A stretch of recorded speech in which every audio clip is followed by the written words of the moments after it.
Guys, sometimes some things are just too hard to pass up. And in this case, this Redding Ultramag was on my project list to restore and get this press back up and working exactly how it should from the factory.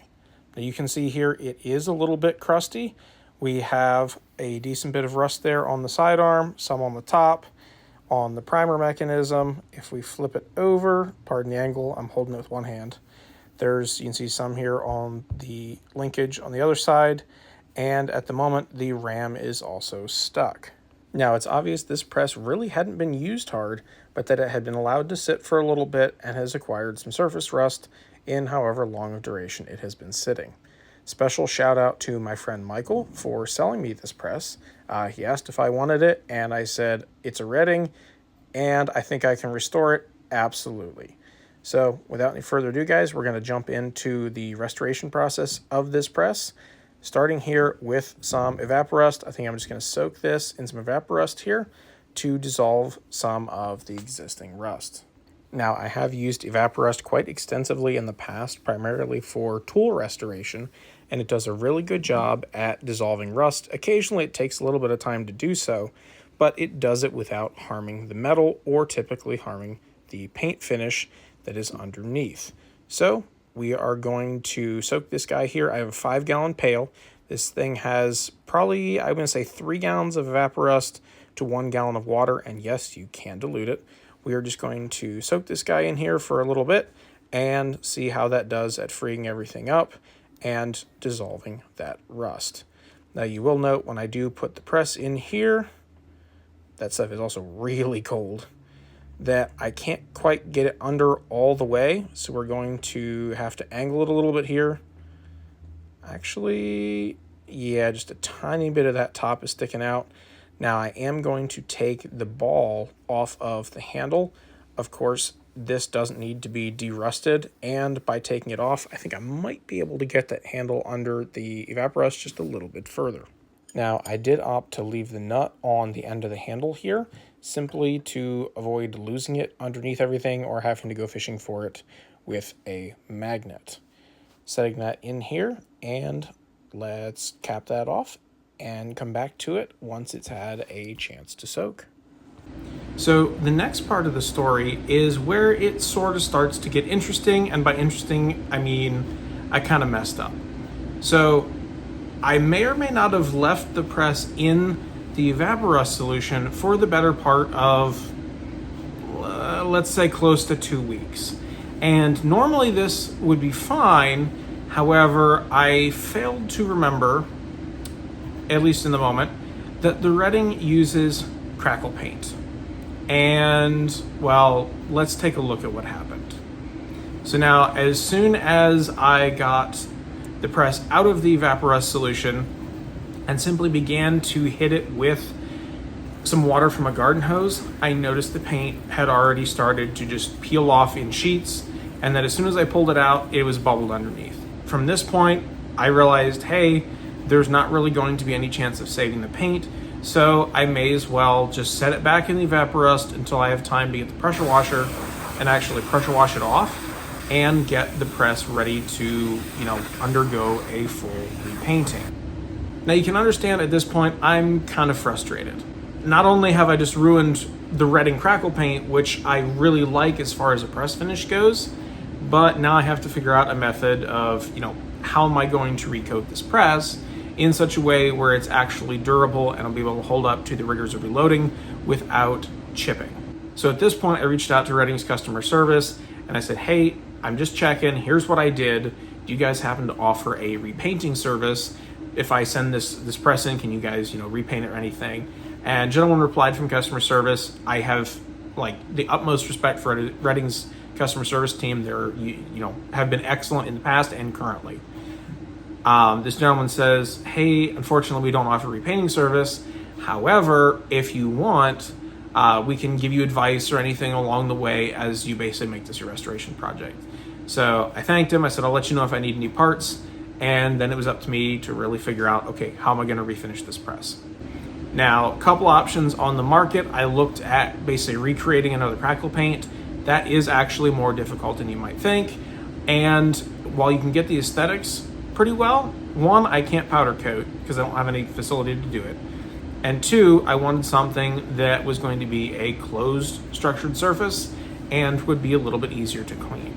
This leads you to either Cerakote, which again requires expensive coating systems to be able to use, or the runner-up, Brownells Aluma-Hyde 2.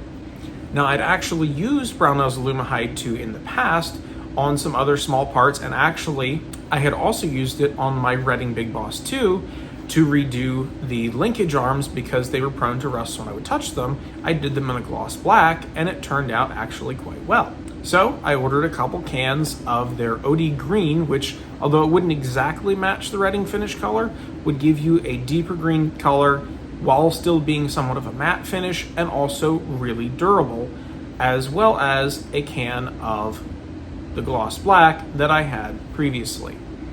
Now, in the meantime, I needed to still be able to get the press actually apart to be able to actually paint the different components. And this is where we ran into, let's just say, big challenge number 2.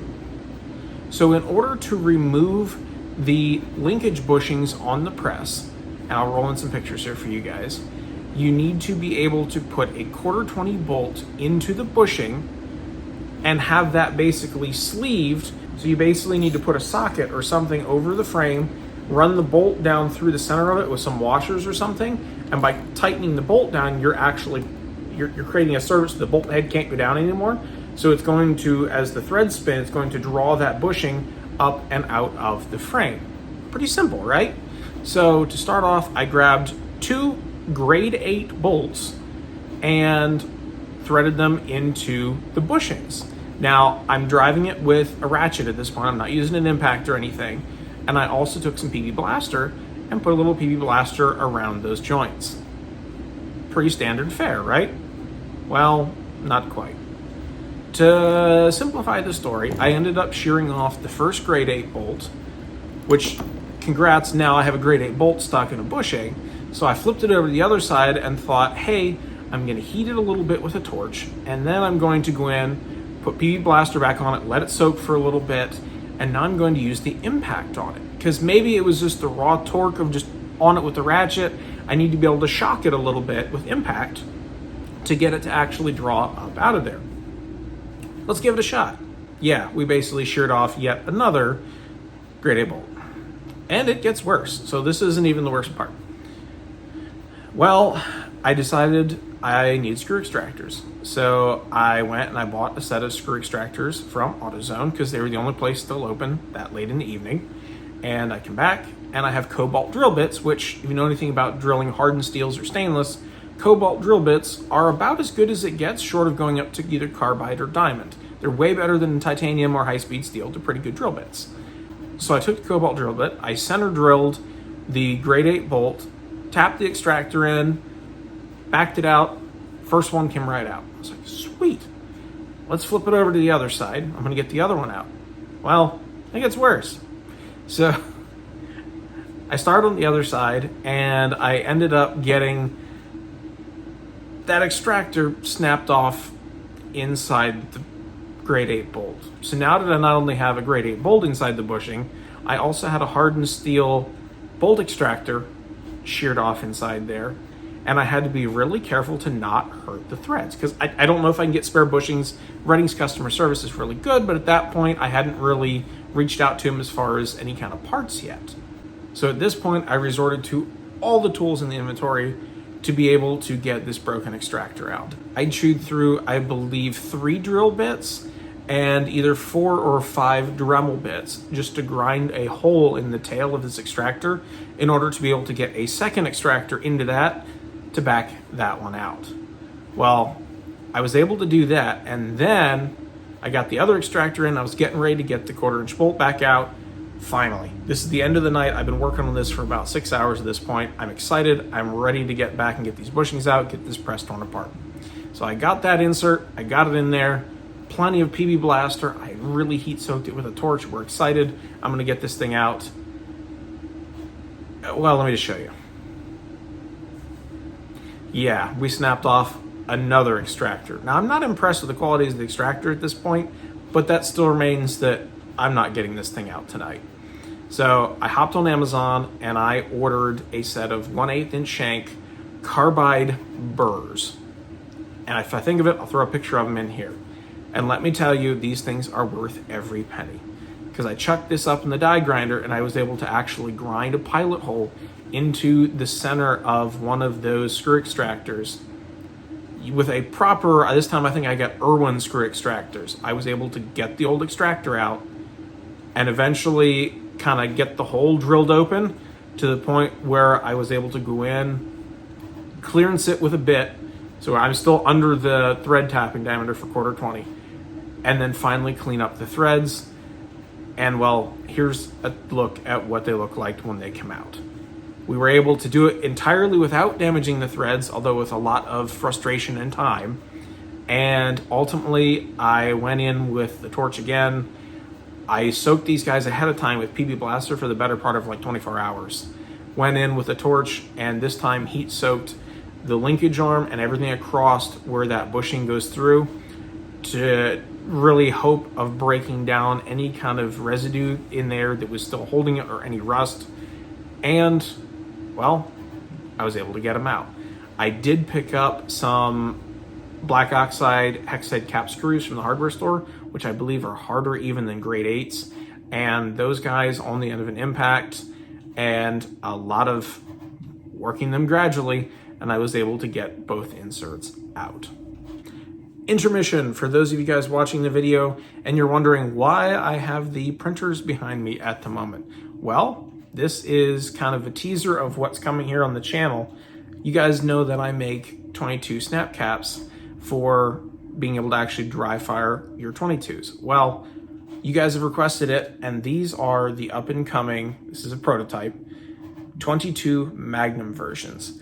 And while the initial ones that we had were prone to actually flexing because they're so long, this could cause feeding issues, the newer versions, as you can see here, let's see if I get that better on camera, aside from the nose bending down, these do not flex. And that's because these actually have a steel insert in them in the center to keep them rigid and hopefully enhance feeding and cycling reliability. These guys will be coming to the eBay stores soon. Also, if you're interested in supporting the channel, check out our TRC eBay store where I have 22 snap caps in standard rim, revolver rim, and non-ejecting varieties. Link to those will be in the card in one of these corners and in the description down below. So let's get back to it. With the press officially now stripped down to its base components, it was now time to put it back in the evaporust one more time just to clean out any residual rust left in those bores or on any of the small parts. And I did this for either a day or 2 days, I forget exactly which. And here's what we have getting ready to go into the evaporust bath the second time, minus the end cap. This I'm going to just leave in the natural oiled finish like Redding has from the factory. The bushing insert is going to get cleaned up, and then the outside finish here is going to get a nice coat of black. Of course, the frame is going to get the OD green. The ram is just getting cleaned and we'll get a nice oil coat, but I do want to get off any of this in the meantime. And of course, the bottom pivot section, there's definitely some rust in there. There's a little bit of paint residual that I still want to get off. And of course, on the main top, you can see there is still rust on the back and there is rust in those pivots. I want to get all that out before we refinish it. So it's getting close, but let's get it back in the evaporust. After which point it came back out of the evaporust solution and was pressure washed and blown dry and then brought in here to truly air dry in preparation for the final coating.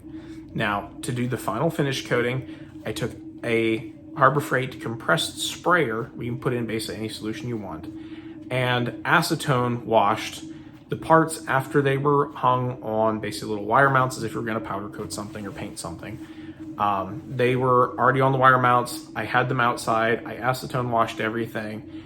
And at this point, I was looking at the weather and it was supposed to be clear all day. And I looked and I saw rain clouds moving in. So I hurried up packed everything up and got it out of the way, and it poured down rain. I waited a little bit.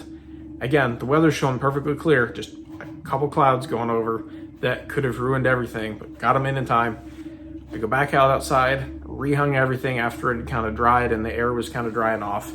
And any areas that needed touched up, I hit with acetone again, let that all flash off, and then officially sprayed them with the Aluma-Hyde.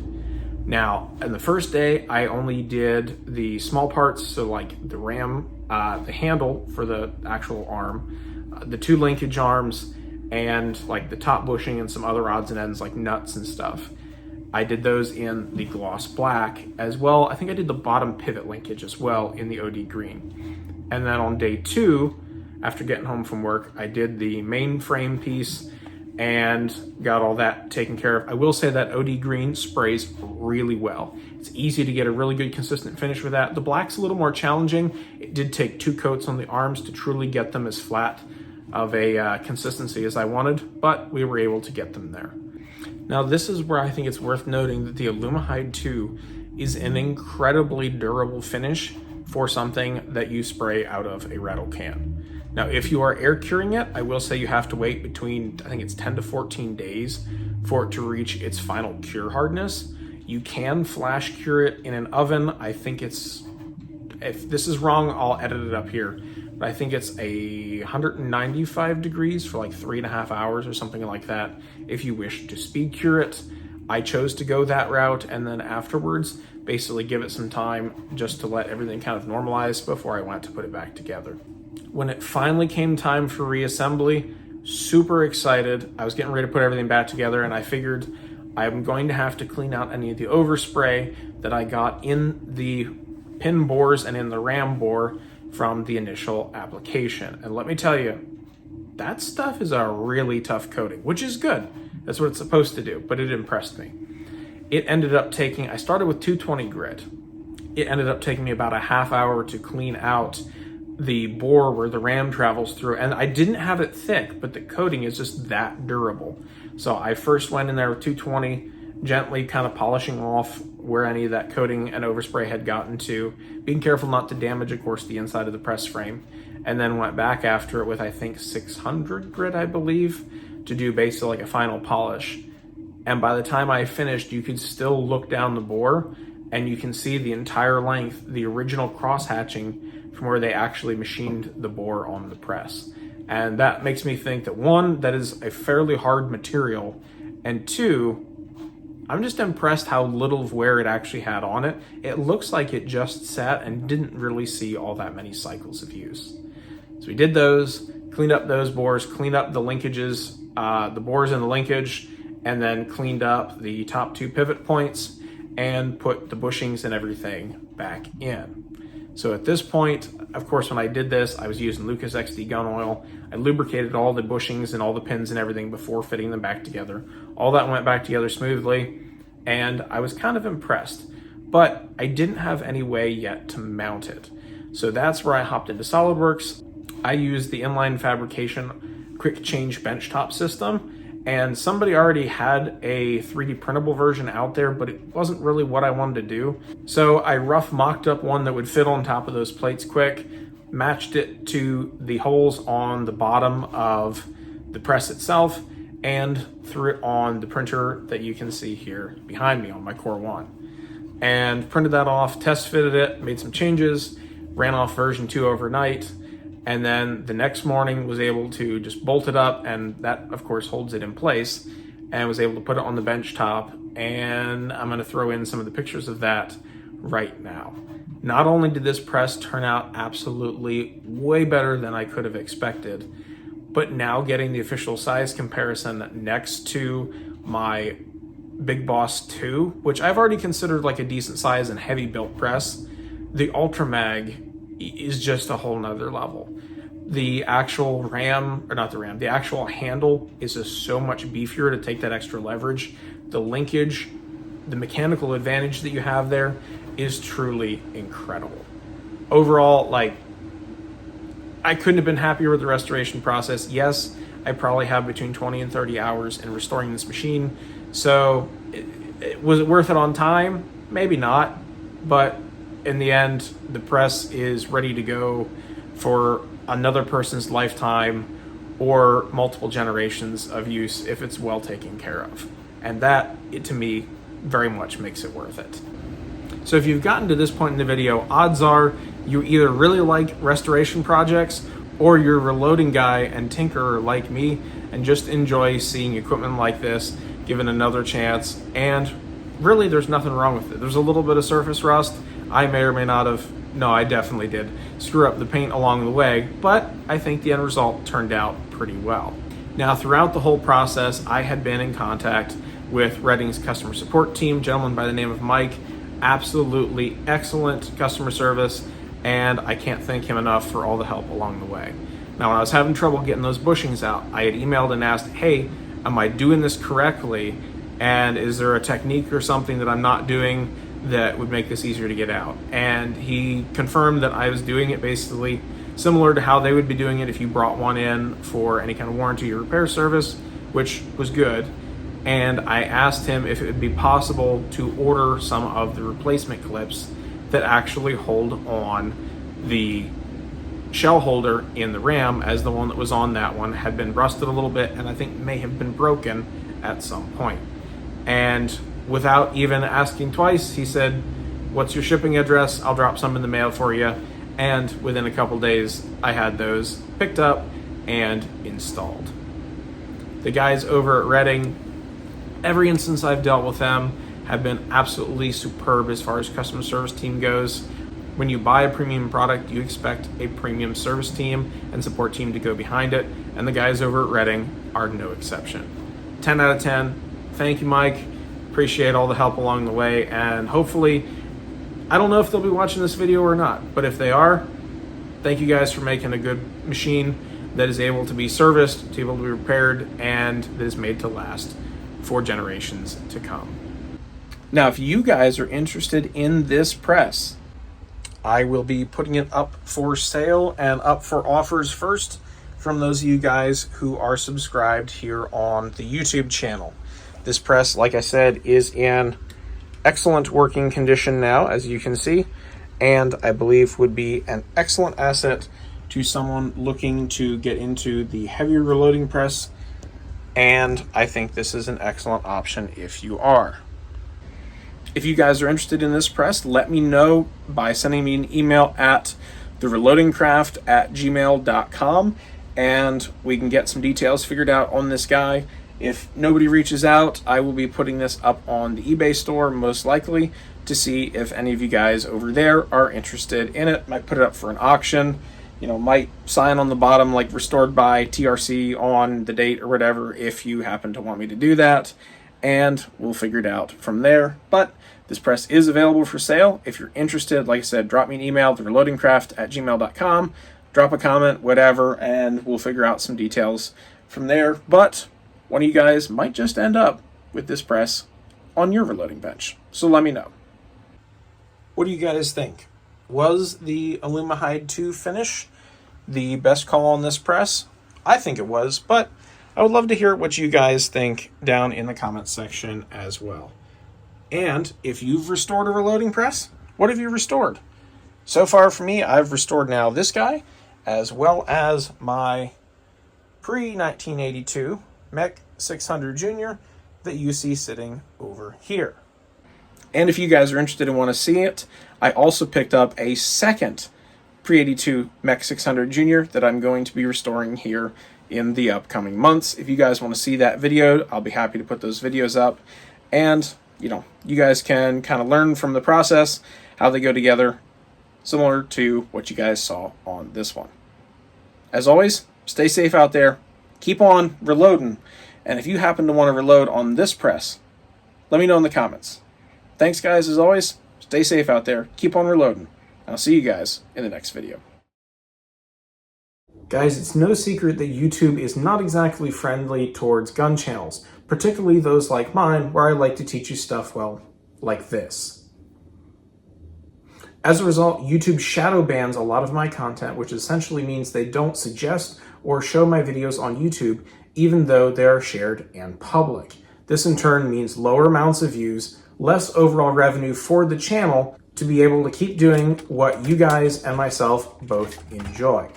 If you found this particular video helpful, make sure to give it a like and share it with any friends that you think might be interested. And if you are into rimfire shooting, check out our TRC eBay store, where I have ultra durable 22 snap caps, safety chamber flags, and other products available for you guys. This has become by far the best way of supporting the channel, as YouTube revenue continues to be choked off because YouTube does not like my content. Thanks again for watching and supporting us here on the Reloading Craft channel. As always, stay safe, keep on reloading, and I'll see you in the next one.